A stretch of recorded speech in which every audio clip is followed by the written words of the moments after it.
കഴിഞ്ഞ ദിവസമായിരുന്നു ഹരിയാന, ജമ്മു കാശ്മീർ സംസ്ഥാന നിയമസഭകളിലേക്കുള്ള തെരഞ്ഞെടുപ്പ് തീയതികൾ പ്രഖ്യാപിച്ചത്. സാധാരണ ഹരിയാനയോടൊപ്പം തന്നെയാണ് മഹാരാഷ്ട്രയിലേക്കും തെരഞ്ഞെടുപ്പ് പ്രഖ്യാപിക്കാറുള്ളത്. എന്നാൽ മഹാരാഷ്ട്രയിലെ തെരഞ്ഞെടുപ്പ് തീയതി പ്രഖ്യാപിക്കാത്തതാണ് ഇപ്പോൾ എല്ലാവരെയും അമ്പരപ്പിച്ചിരിക്കുന്നത്.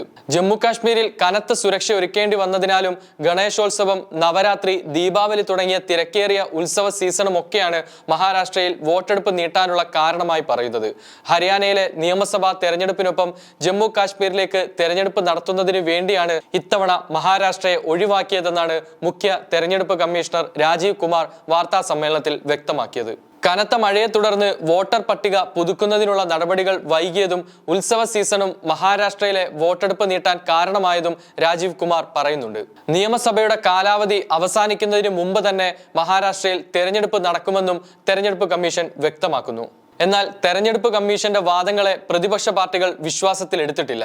മഹാരാഷ്ട്രയിൽ തെരഞ്ഞെടുപ്പ് പ്രഖ്യാപിക്കാത്തതിന് കമ്മീഷനെ രൂക്ഷമായി വിമർശിച്ചാണ് പ്രതിപക്ഷം രംഗത്തെത്തിയത്.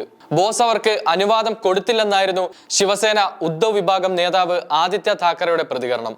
പ്രധാനമന്ത്രി നരേന്ദ്രമോദിയെ ഉന്നമിട്ടായിരുന്നു ആദിത്യ താക്കറെയുടെ ബോസ് പരാമർശം. ഒരു രാഷ്ട്രം ഒരു തെരഞ്ഞെടുപ്പ് എന്നൊക്കെ വെറുതെ പറയുന്നതാണോ എന്നും മഹാരാഷ്ട്രയിൽ മാത്രമാണോ മഴയുണ്ടായിരുന്നതെന്നും അദ്ദേഹം ചോദിച്ചു. ലോക്സഭാ തെരഞ്ഞെടുപ്പിലെ കനത്ത തോൽവിയിൽ BJP പേടിച്ചിരിക്കുകയാണെന്നും തെരഞ്ഞെടുപ്പ് കമ്മീഷന്റെ സഹായത്തോടെ വ്യാജ വാഗ്ദാനങ്ങൾ നൽകി ജനങ്ങളെ കബളിപ്പിക്കാൻ അവർ അവസരം കണ്ടെത്തുകയാണ് എന്നായിരുന്നു ശരത് പവാറിന്റെ നേതൃത്വത്തിലുള്ള NCPയുടെ പ്രതികരണം. ഒരു തന്ത്രവും വിലപ്പോവില്ല. മഹാരാഷ്ട്രയിലെ ജനങ്ങൾ ബുദ്ധിയുള്ളവരാണ്. എപ്പോൾ തെരഞ്ഞെടുപ്പ് പ്രഖ്യാപിച്ചാലും BJPയുടെ കീഴിലുള്ള മഹായുതി സഖ്യത്തെ ജനങ്ങൾ തോൽപ്പിക്കുമെന്നായിരുന്നു NCP വക്താവ് ക്ലൈഡ് ക്രാസ്റ്റോയുടെ പ്രതികരണം. ജമ്മു കാശ്മീർ, ഹരിയാന, മഹാരാഷ്ട്ര, ജാർഖണ്ഡ് എന്നീ 4 നിയമസഭാ തെരഞ്ഞെടുപ്പുകളാണ് ഈ വർഷം നടക്കാനിരിക്കുന്നത്. മഹാരാഷ്ട്രയോടൊപ്പം ജാർഖണ്ഡിലേതും പ്രഖ്യാപിച്ചിട്ടില്ല.